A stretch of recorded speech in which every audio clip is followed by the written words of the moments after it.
everybody, Crafting Journey here, that Journey Chick on Instagram.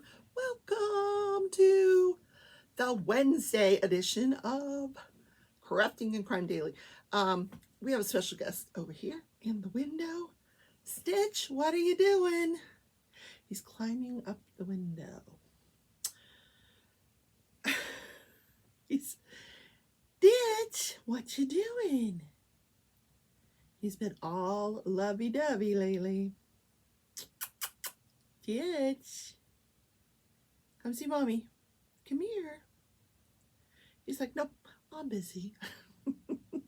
How are you guys today? So, I gotta go to work. Look at my desk. I gotta fix that. Or get a new desk. I was looking at new desks yesterday. Not today. Maybe when I get my tax return next year. We'll see. But let's do the planner. Planner time. Planner time. Okay.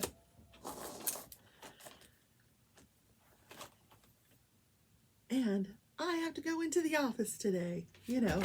Oh, Stitch. Good Lord. Buddy, you coming to join us? Hello. Here he comes. Hello. What you doing? Say, oh, what is all this stuff? Oh, this looks very interesting. Okay, you got to get down now.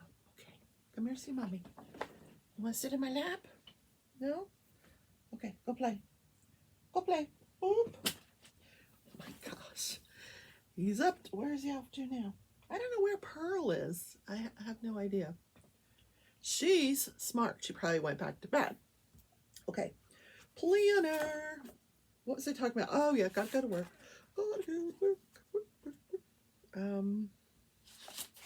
Okay. Today is National Find a Pen Day. No, found a pen. Black Cat Day. Do you own a black cat? I do not. Stitch has some black in it, but not a black cat. And then we have an interesting subject for this day in history.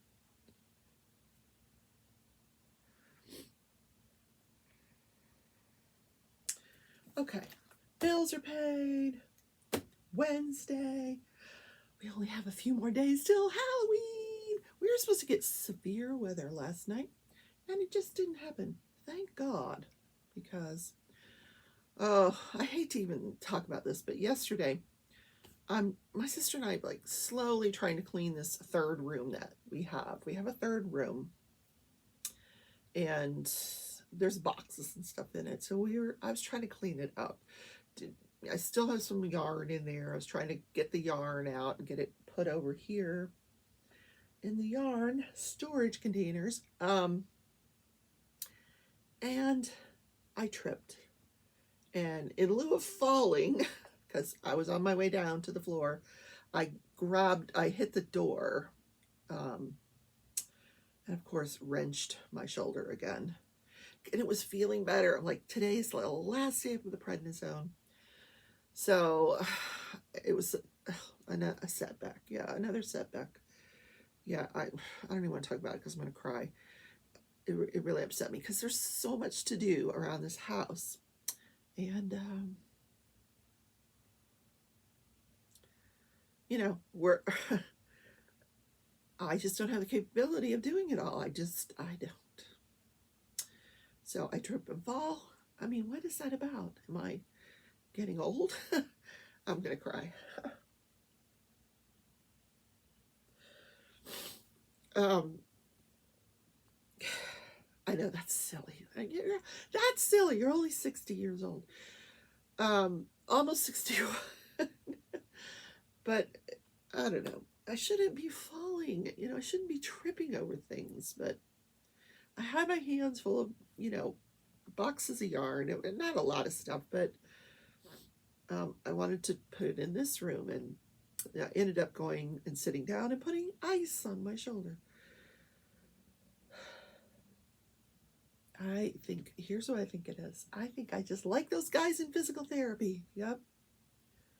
I'll have to go revisit them. But I can't go now because the shoulder is still in its acute phase. I don't want to go to physical therapy yet. I mean, or should I? I don't know. Whatever. Did I write down anything? I did. I have not done any uploads this week, have I? I haven't. I've been so busy. You know what I was busy doing? Tonight is Craft With Me Wednesday. I'm probably going to be at 6:30 p.m. Central Time. Because tonight is my collaboration with the Crafty Heifer. This is the last Wednesday of the month where we talk about the temperature blanket collab. Remember that thing we started way back in January, and over the summer everybody put it away. It's time to get it back out. So I got it back out the other day, and I made sure I had all the temperatures written down, and then the corresponding blanket colors. And I actually got, how many rows did I finish? 1, 2, 3, 4, 5, 6, 7, 8 rows I got done in the last 2 days. So progress, but that's April. April. So I'm up to, actually I want to write that I completed them. I completed that row, completed that row, that row, that row. Now I'm at it. I need to do a color change for one row. Oh gosh, 1, 2, 3. I have 4 color changes in a row. Each row is a color change. I don't know if I'm going to be able to, yeah, well, my goal is to do a few. It's going much faster than I crochet faster than I used to. So it is going a lot faster. So here's my goal. By the end of the year, I want to have 6 months of this blanket done. Now, I would say the whole thing, but this is a king size blanket that I attempted. Horrible idea. Absolutely horrible idea. Don't ever do that again. But once I have 6 months worth, it's going to be large enough for whatever. It already is. It's so comfortable to just put it in my lap and work on it. You know, right now with the weather the way it is. But so I'm going to finish through July. I'll have to the end of the year. I want to get through the end of July. 6 months worth. We're going to call it a win. Yes. If I can do it. All right. New goal. Now the pink blanket that's on the loom, I definitely cannot do any loom knitting with this shoulder right now. It's because that is definitely a shoulder move, and it's just not going to happen. But so we're going to carry that over to the next year. But we're going to talk about tonight on Craft With Me Wednesday next year's collab temperature. It's not crochet, not crochet. Okay. It is Black Cat Day. This is a day that's set aside to really encourage people to go out and adopt a black cat. For some reason, people they overpass them. They pass over them in favor of white cats, or I did. Well, actually, Crashly didn't have any black cats to choose from at the time. She does now. She's got 2 of them, and I think they're adopted. But there's nothing wrong with a black cat. They're just as sweet and lovable as the other cats. But, you know, there's superstition. But, you know, how cool would it be, you know, a few days before Halloween, you go out, you adopt a black cat, and then you give them a cool name. Like, I don't know, give a Halloween kind of a name. So I'm actually going to put some drills down today during the show, which I did not do yesterday. I don't think I did any diamond painting yesterday. I've been diamond painting like a fool on this canvas. I'm not going to pull everything up, but I'll show you. I've pretty much got this whole area done. I'm filling in some holes. Like right here, some holes. But then I got this top part to do. Sunday is the last day of this collab. So I have been working on it, but yeah, I don't know. You know, because of the shoulder, it really slowed me down. But you know, it is what it is. It'll get done eventually. Yesterday, I got my mystery painting from my partner. Now, I got to tell you about this. So what happened was Crashly, Mickey, and myself, Mickey Sunshine, Crashly, the three of us decided, okay, usually it's just Mickey and I that exchange the mystery diamond painting.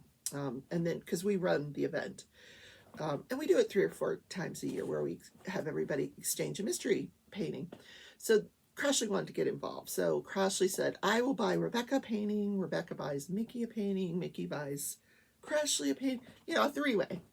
So we did that. So Crashly's like, oh, I went on Etsy. I ordered you. And because I was very specific, I said, you know, well, we had decided we wanted Christmas and that we wanted poured glue. That I wanted poured glue. I do not want any more double-sided adhesive. No more double-sided adhesive. So what comes in the mail yesterday? A box. And I'm thinking, oh dear. So I messaged Crashly. What's going on? Is this my mystery painting? She goes, well, I don't know, because her shipping was showing something really weird. So I opened it. This is the official unboxing. And here are the drills. Now they're red and green. This is encouraging. Square. So we know it's Christmas. So I'm figuring out, yeah, this is her mystery painting.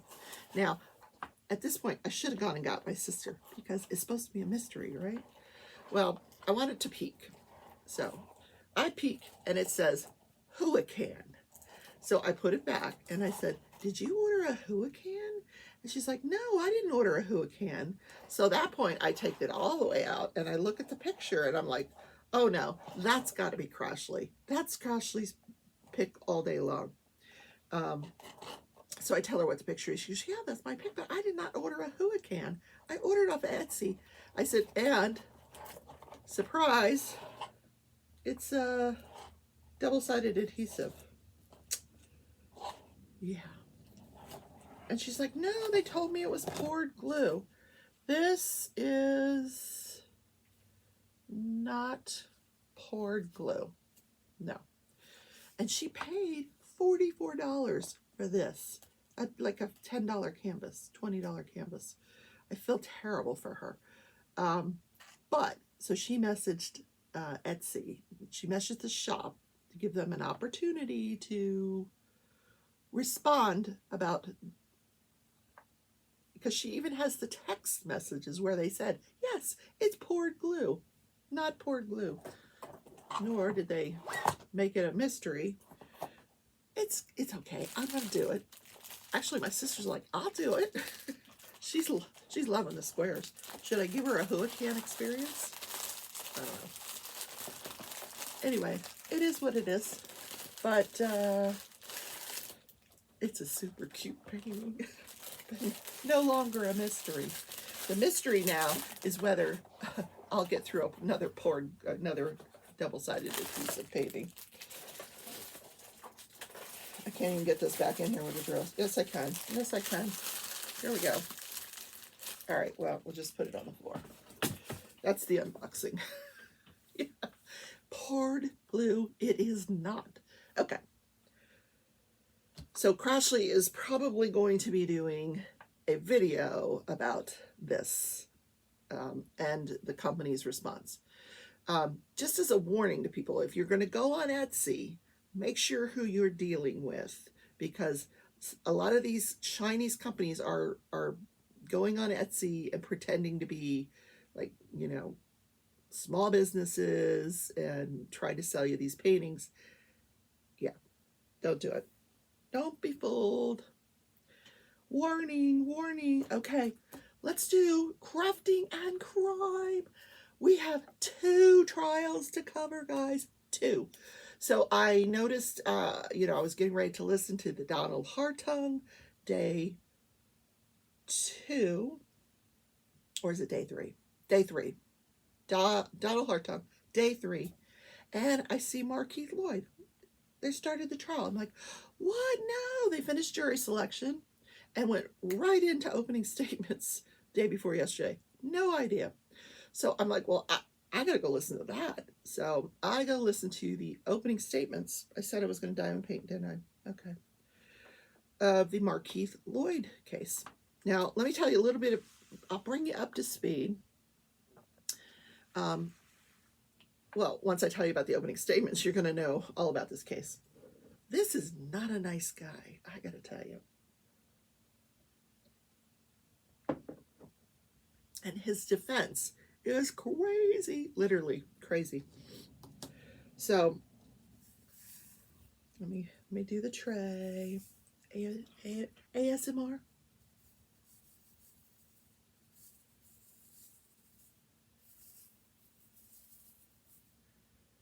Okay, that's all you got. I wonder how that turned out. I'll find out. Oh, the prosecution gets up to start their opening statement. And this is the storyteller guy. I love a storyteller. That's what I tried to be as an attorney. I learned to be a storyteller. So it was a crisp January morning 5 years ago when Deborah Clayton goes to the Walmart. She's in her full uniform. She had just done a lineup with her. She reports to work at 6 a.m. She's the sergeant. She does a lineup with her crew and then sends them all off on their way. And then she goes to the Walmart. Almost every day she goes to this Walmart, according to testimony we hear later on. So she goes to the Walmart and she just picks up a few things. So she goes in and she's shopping, and Markeith Lloyd goes into the Walmart and he's shopping. His intent was he's going to go in and go to the bathroom, get something to drink, get something to eat. He's very hungry. He's on the run. He's on the lam. So he needs a little pit stop. He's wearing a shirt, a black t-shirt that says security in big white bold letters. So, and now surveillance, you see them both walking around the store doing their own thing. And she leaves. She goes her patrol car is parked in front of the Walmart. She's putting stuff into her trunk. Two citizens, a woman and a child, come up to her. They have a conversation. She looks back at the Walmart. She sees Markeith Lloyd exiting the Walmart, pushing a grocery cart. She hollers out to him, down on the ground. Now, she's not pointing her gun. She has her hand on her gun, down on the ground. He doesn't do it. He pushes the cart out of the way that he was pushing the cart. He pushes it out of the way, and he jumps behind a pillar. Now, what happens next is a point of contention, and even the prosecution says this is a point. We will not be able to prove to you beyond a reasonable doubt who shot the first shot. But anyway, shots are fired. Deborah backs out into the road. She had been approaching him. Now she's going the other way. She's trying to get back to her vehicle. He shoots her in the back. She goes down. Then he proceeds to come out, stand over her, and shoot her several more times. Total of 4 times she's shot.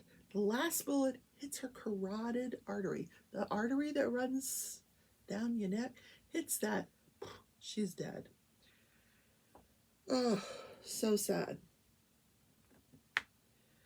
Then the defense gets up in their opening and they argue, yes, insanity is going to be a defense to this case. Now, first of all, the defendant does not think he is insane. He does not believe he's insane. And there's a name for that. And he said what the name was. And that's what he's suffering from. He is insane, but he doesn't believe he's insane. And here's why he's insane. When he was 9 years old or 7 years old, or when he was a young boy, he watched Roots. And ever since,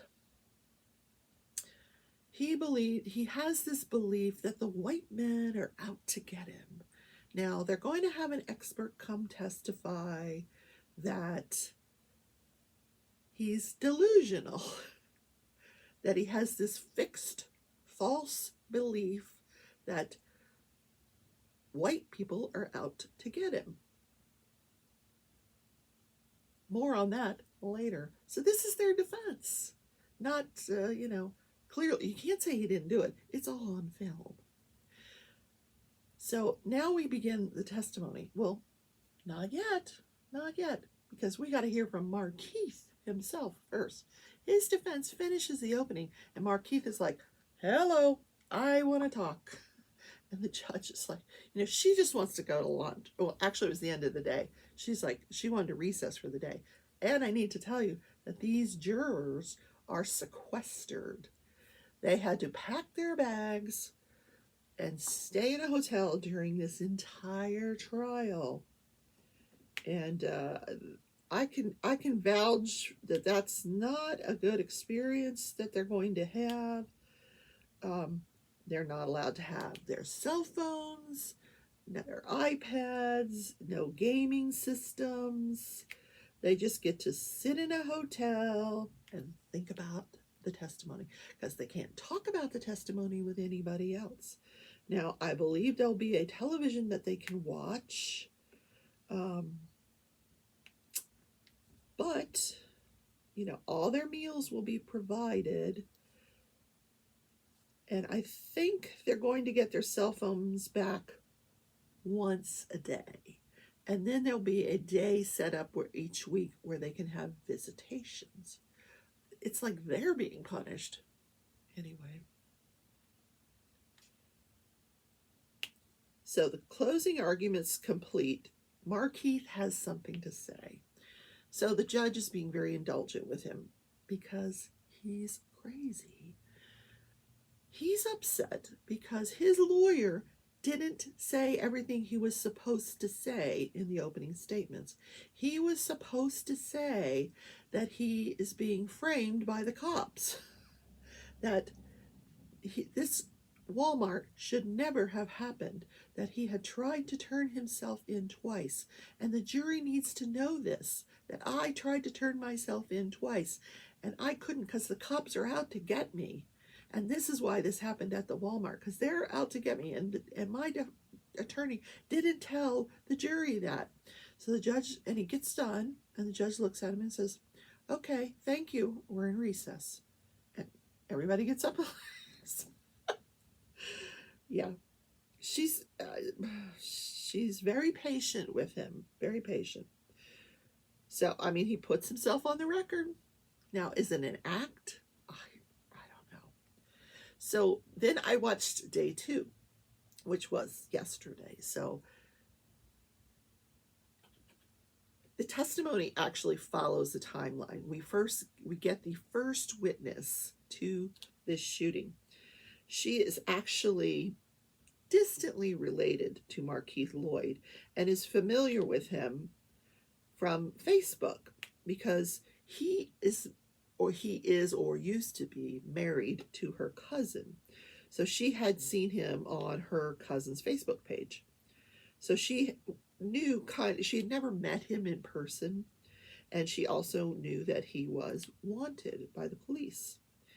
Now, there was an arrest warrant out for his arrest from the prior event, the one he's already been convicted of, murdering his pregnant girlfriend.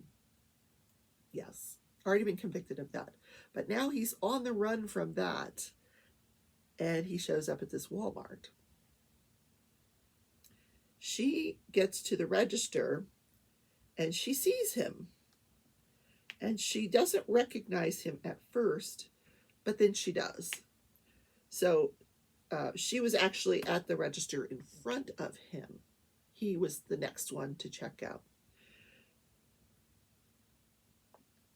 She didn't want to alarm him. She doesn't really say anything. She didn't want to alarm him by having him figure out that she recognized him. So she's trying to play it very cool. She finishes checking out her groceries, puts him in the cart. She's got her little nephew with her. Her son is she left her son in the car. She exits, she walks normally out of the Walmart, and as soon as she gets out of the Walmart, she sees that there's a police officer there, and she had seen the police car when she came in, so she knew that there was an officer there. So she sees that the officer is loading something into her vehicle, and she runs over there after she gets out of the Walmart because she doesn't want Markeith to see her running. So she runs over to the police officer and she says, "Hey, Markeith Lloyd is inside. He is wanted for murder of his pregnant ex-girlfriend." Officer Clayton gets on her phone, the radio that they have on the show. She gets on her radio to the dispatcher and says that she's been advised by a bystander that there's a murder suspect in the store. Now, this is all happening pretty quickly. As she's doing this, Markeith is walking out of the store with his buggy. Now, this is all according to eyewitnesses, and I'm probably going to combine several witnesses with this testimony. He's walking out of the store with his buggy. She's walking toward him.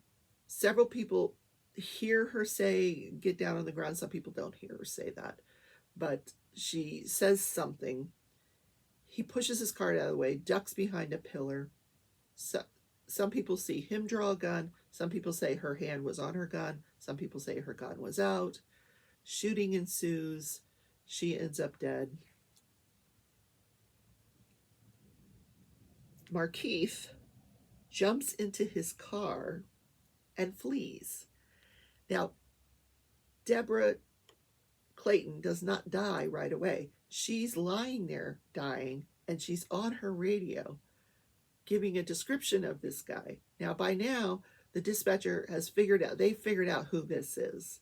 There's already officers that have been on the way since she first got on the radio. By now, she gives a description of the vehicle. They go after him. They lose him at an apartment building. Now, one of the individuals that testified was a guy that lived at the apartment building. He had driven up to his apartment building. He gets out of his car and he's walking to his apartment, and he hears a man talking to him, and he looks over and there's a guy with a gun pointed at him and says, "Give me your keys." So he throws the keys up in the air and then runs into his apartment. Markeith grabs the keys, steals his car in the next vehicle. So that's kind of where we left off, where he gets the keys and he takes that vehicle. So we don't know what happens after that. Yeah. Interesting, huh?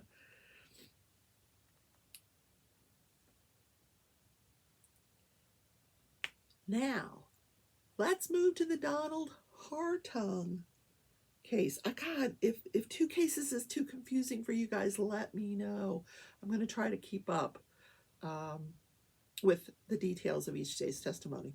I don't know that I'll be listening to them personally, but I'm going to bring them to you. So Donald Hartung, I listened to his day 3, was all of the video from his interrogations. So right away, he was interrogated.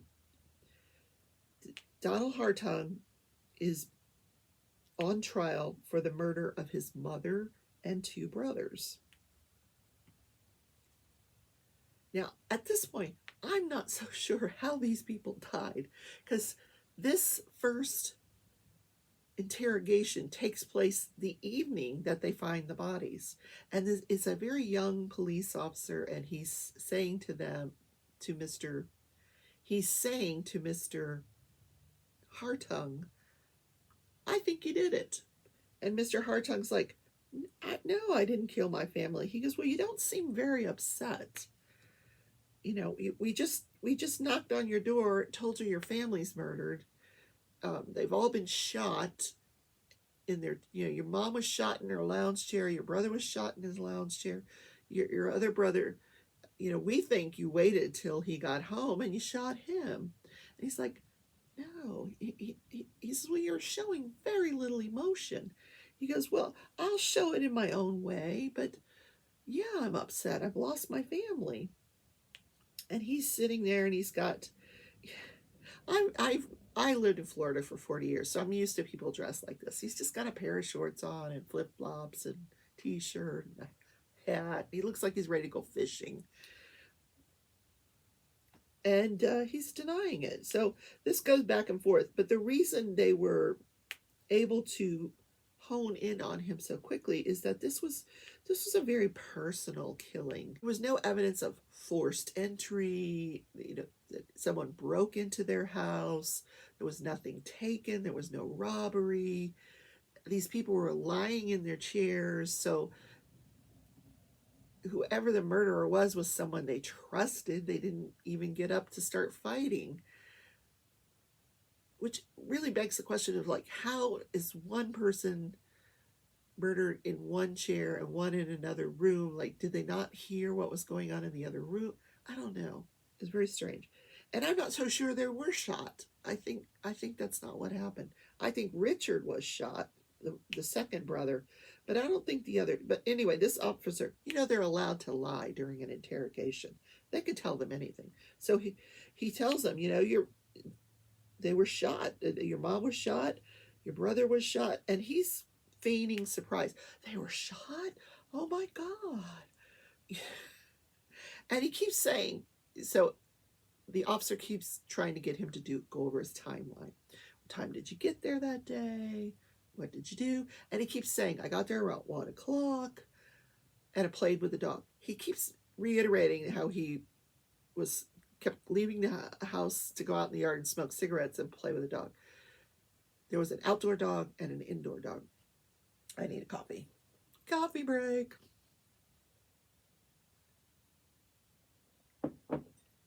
But he's cool as a cucumber. Cool as a cucumber. Offers to give a buccal swab, which is a DNA sample, where they come in and they put a swab in his cheek. He says, sure, I'll give you a DNA sample. No problem. Then the guy says, how about a lie detector test? Sure, I'll do a lie detector test. I didn't do anything to my family. I had no reason. Why would I do? They're my family. He goes, yeah, but they were your half brothers, and maybe they talked your mom into cutting you out of everything, and maybe you did this for money. And he's like, if I needed money, all I had to do was ask my mother, and she would give me money. I had no reason to kill her for it. No, and I wouldn't kill my brothers. I love my brothers. So he talks about how every Tuesday he would go over there and he would make them dinner and sit and talk to his mother, and they would watch the news and she would watch QVC. She would go back and forth between QVC and the news and QVC. And he said she was obsessed with QVC. And that's why there's so much stuff in the house, because she would sit there on QVC all day long. Then at one point, the guy says, well, let's talk about your house. Why do you have a Ouija board in that one room? What is that room all about? And he says, well, that's my prayer room. I practice Wiccan. I think it's Wiccan. And the guy says, well, what is that? And he says, it's a pagan religion, and I've been doing it for like 30 years. It's based in nature, and we have holidays. We have the autumnal equinox, and he went through a few things, but still just cool as a cucumber. Yep. He says, I go in there on the rugs and I pray, and that's my prayer room. I have my candles, and very strange, very strange. So never gave up anything and he's interrogated on 2 separate occasions.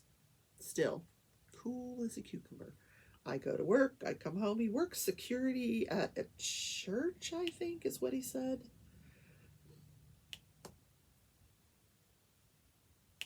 But he's not given up anything during this interrogation. No confession coming from him, no request for a lawyer. They never did the lie detector test because the officer said he could not find a lie detector. The person that administers them, he could not find one on site that day. He goes, but they're not admissible in court anyway. But it was interesting that he volunteered to take one. He's like, sure, I'll take a lie detector test. Isn't that interesting? So did he really not do it? I don't know. Do we have the wrong man on trial? I don't know. So that is day 3 of the Donald Hartung trial. Now on day 4, I think we're going to hear from a jailhouse snitch. I love jailhouse snitches. They're awfully entertaining. Yes, we're going to hear from one today. Let me see what I missed. Did I miss anything? Now, let's talk about this day in history. 1994, and this is going way back. The prison population. What is this saying? Local news. Oh my God. The prison population in this country, the United States, exceeds 1 million for the first time, 1994. So I'm curious. I'm like, wonder what it is now, 2021, years later. So I look it up. As of August, we did exceed 2 million, 2.1 million prisoners in the United States. But guess who's got the most prisoners in this country? The largest population of prisoners, Texas. Big surprise. Texas and California, Florida. But per capita, in other words, the number of prisoners per 100,000 people, the highest goes to Louisiana and Mississippi. So per 100,000 people, they have the highest number of prisoners in Louisiana and Mississippi. The lowest, like where do you want to go live to not be around a bunch of prisoners? Massachusetts. Where is Massachusetts? Way up in the Northeast, right? Like all those smaller states up there, pretty much crime, low crime rate, I guess, or they're not putting people in prison. They've proved that it doesn't work. It doesn't rehabilitate people. They get out and they can't find jobs, and the recidivism, I can't say it, where they go back, recidivism,